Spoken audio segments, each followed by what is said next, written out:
राधे राधे दोस्तों। आज हम सुनेंगे ठाकुर जी की कहानी। राघव एक बहुत ही निर्धन व्यक्ति था। उसके पास दो समय खाने के लिए भोजन की व्यवस्था करना भी बहुत कठिन कार्य था। वह भोजन की आशा में ठाकुर जी के एक बड़े मंदिर के बाहर जाकर बैठ जाता और हर आने जाने वाले से भोजन की आशा रखता था। मंदिर में आने वाले श्रद्धालुओं से उसको जो भी भोजन मिल जाता उसको खाकर वह संतुष्ट रहता। अधिक की उसमें कभी कामना नहीं थी। पेट भरने लायक भोजन मिल जाए बस उतने में ही संतुष्ट रहता था। निर्धन था किंतु हृदय से बहुत दयालु था। उसका यही प्रयास रहता था कि यदि किसी को उसकी आवश्यकता हो तो वह उसकी सहायता करे। किंतु हमारा समाज ही ऐसा है। निर्धन को तो कभी मनुष्य माना ही नहीं जाता। उसकी सहायता लेना तो दूर, कोई उसको अपने पास भी नहीं आने देता। किंतु राघव अपनी धुन में मस्त रहता था। कभी उसको ज्यादा भोजन प्राप्त हो जाता तो वह अपनी आवश्यकता के अनुसार भोजन रखकर शेष भोजन अपने जैसे ही किसी निर्धन भूखे को दे देता। कई बार ऐसा भी होता था कि उसको सारा दिन थोड़ा सा भी भोजन नहीं मिल पाता। तब उस दिन वह भूखा ही रह जाता, किंतु किसी के प्रति मन में कोई मैल नहीं रखता। एक दिन ठाकुर जी के मंदिर में एक बहुत बड़े संत दर्शन के लिए पहुंचे। स्वभाववश राघव संत से भी अपने भोजन की अपेक्षा रखे। संत समृद्ध और संपन्न व्यक्ति थे। राघव को देखकर उनको उस पर दया आ गई। आती भी क्यों ना, संत तो आखिर संत ही होते हैं। उन्होंने करुणावश उसकी सहायता करनी चाहिए। किंतु फिर उसके अंदर एक संत जागृत हो उठा। उन्होंने उसका उद्धार करने के उद्देश्य से मन में सोचा, यदि मैं इसकी आज सहायता करता हूं तो उससे इसका क्या भला हो जाएगा। ज्यादा से ज्यादा आज का भोजन मिल जाएगा, कल या फिर भिक्षा मांगेगा। यदि मैं कुछ दिनों के लिए इसके भोजन की व्यवस्था करता हूं तब भी उतने दिनों तक ही भोजन प्राप्त कर सकता है।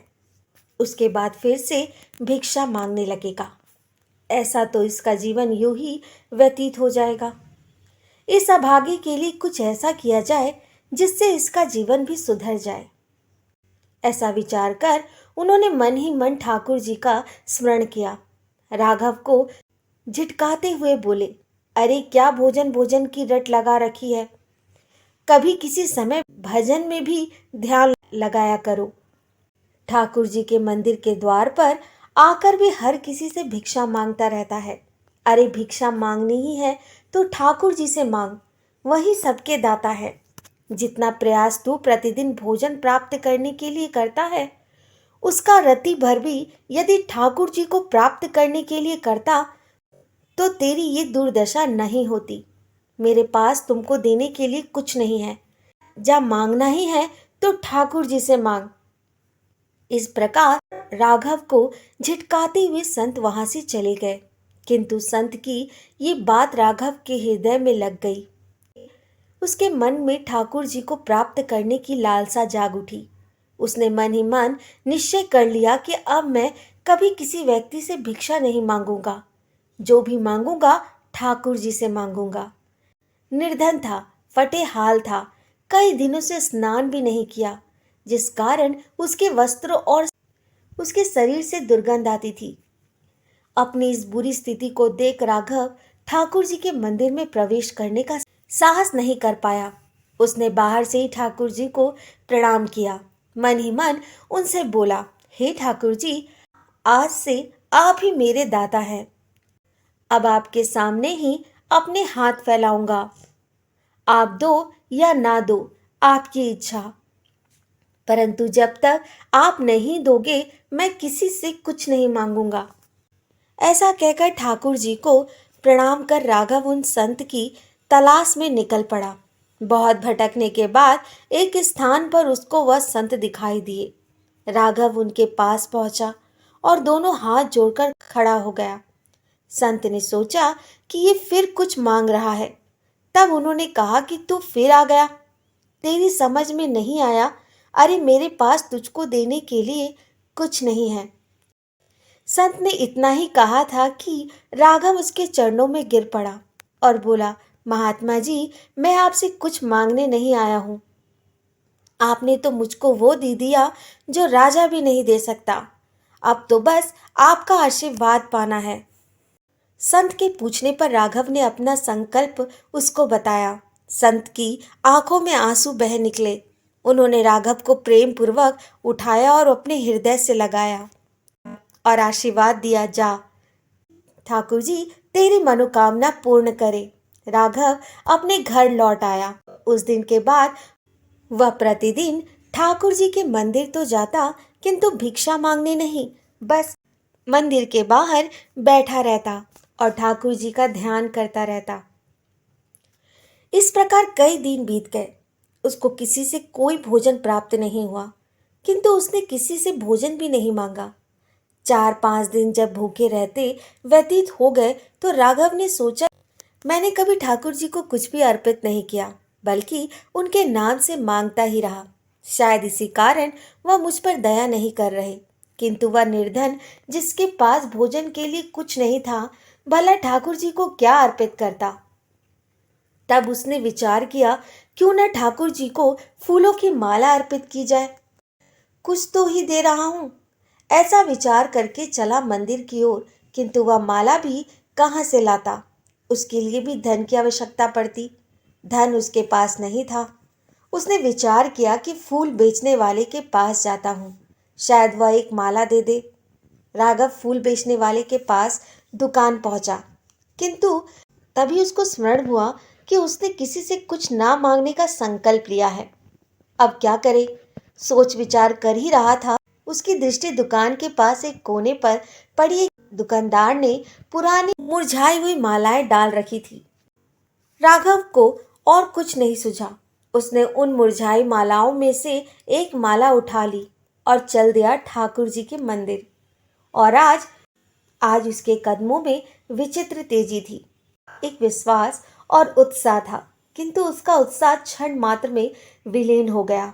जैसे ही वह मंदिर की सीढ़ियों पर चढ़ने लगा, मंदिर के सेवादारों ने उसको रोक लिया। उसने बहुत मन्नतें की, कहा कि उसको ठाकुर जी के दर्शन करने दो, मैं उनको एक फूल की माला अर्पित करना चाहता हूँ। माला देखकर सेवादार हंसने लगा। उन्होंने उसका उपहास उड़ाया। ये सब चल ही रहा था कि तभी मंदिर के मुख्य पुजारी आ पहुंचे। शोर शराबा सुनकर उन्होंने सेवादारों से कारण पूछा, तो उन्होंने सब बात बता दी। मुख्य पुजारी भी राघव और उसकी माला को देखकर मुस्कुराए और बोले, अरे तू तो जाकर भिक्षा मांग, यहाँ तेरा क्या काम। उन्होंने सेवादारों से कहा, इसको यहाँ से हटाओ, आने जाने वालों को परेशानी हो रही है। सेवादारों ने उसको वहां से चले जाने को कहा। हताश राघव ने मन ही मन ठाकुर जी का स्मरण किया और कहा, हे ठाकुर जी, मैं कैसे आपके दर्शन को आऊं। अब आप ही दया कीजिए। मैं स्वयं तो आपको माला अर्पित नहीं कर पाया, आप ही इसको स्वीकार कीजिए। ऐसा कहकर राघव ने वह मुरझाए माला मंदिर की सीढ़ियों पर रख दिया और चला गया। राघव को ऐसा करते देख मुख्य पुजारी ने घृणा से सेवादारों से कहा कि इस माला को यहाँ से हटाओ। सेवादारकों ने मुख्य पुजारी के सामने ही माला उठाकर पास के झाड़ियों में डाल दिया। इस सारे घटनाक्रम के बाद जब मुख्य पुजारी ने मंदिर में ठाकुर जी के भवन में प्रवेश किया तो वह विचित्र सा कोलाहल था, जिसे देखकर पुजारी जी ने अन्य सेवादारों से उसका कारण पूछा तो सभी ने एक साथ ठाकुर जी के श्री विग्रह की ओर संकेत करके कहा कि ठाकुर जी के गले में पड़ी सभी फूल मालाएं एक क्षण में सूख गई। मुख्य पुजारी ने ठाकुर जी की ओर देखा तो ये सत्य था। ठाकुर जी के गले में पड़ी सभी फूल मालाएं ऐसी प्रतीत हो रही थी कि मानो कई दिन पुराने सूखे फूलों की माला हो। सभी लोग बोले कि ये सभी मालाएं कुछ क्षण पूर्ण एकदम ताजी थी और अपनी सुगंध फैला रही थी, किंतु ना जाने क्या हुआ, अचानक सब सूख गई। मुख्य पुजारी को बहुत ही आश्चर्य हुआ। उन्होंने सेवादारों से नई मालाएं लाने को कहा। तुरंत ही नई मालाएं, ताजी मालाएं आ गई। पुजारी जी ने जैसे ही वह माला ठाकुर जी के गले में पहनाई, तुरंत वह माला पहले की तरह सूख गई। अब सब लोग बहुत चिंतित हुए। सभी के मन में एक ही विचार था कि कहीं ना कहीं किसी से कोई बड़ा अपराध हुआ है, जिस कारण ये सब हो रहा है। सभी लोग विचार विमर्श कर ही रहे थे, तभी मुख्य पुजारी की दृष्टि ठाकुर जी के चरणों में पड़ी एक मुरझाई हुई माला पर पड़ी। वह माला मुरझाई हुई अवश्य थी, किंतु सूखी हुई नहीं थी। उसमें से धीमी धीमी सुगंध भी आ रही थी। उस माला को देखते ही मुख्य पुजारी के मुख पर अचानक से ही निकला, अरे ये क्या, ये यहाँ कैसे आया? उन्होंने देखा कि वह वही माला थी जो राघव मंदिर की सीढ़ियों पर छोड़ कर गया था। मुख्य पुजारी तुरंत ही मंदिर से बाहर की ओर भागे। अन्य लोग भी उनके पीछे पीछे गए, किंतु किसी को समझ नहीं आया कि पुजारी जी अचानक बाहर क्यों भागे। सीढ़ियों के पास पहुंचकर पुजारी जी ने सेवादारों से कहा कि जरा उस माला को देखो जो राघव यहाँ डाल कर गया था। सेवादारों ने झाड़ियों में उस माला को बहुत तलाशा, किंतु वह वहां नहीं मिला। अब मुख्य पुजारी को समझ आ गया कि उनसे बड़ा अपराध हो गया है। उन्होंने सारी बातें अन्य लोगों को बताई और कहा, कैसे भी हो राघव को ढूंढ कर लाओ। बहुत ढूंढने के बाद आखिर एक स्थान पर राघव बैठा मिला। वह ठाकुर जी के ध्यान में मग्न भजन गाने में मस्त था। जब उसने देखा कि उसके चारों ओर बहुत से लोग एकत्रित हैं, तो उसने पूछा, क्यों भाई, क्या बात हो गई? मुझसे कोई अपराध हुआ है क्या? सेवादारों ने कहा, शीघ्र चलो, मुख्य पुजारी ने तुमको बुलवाया है।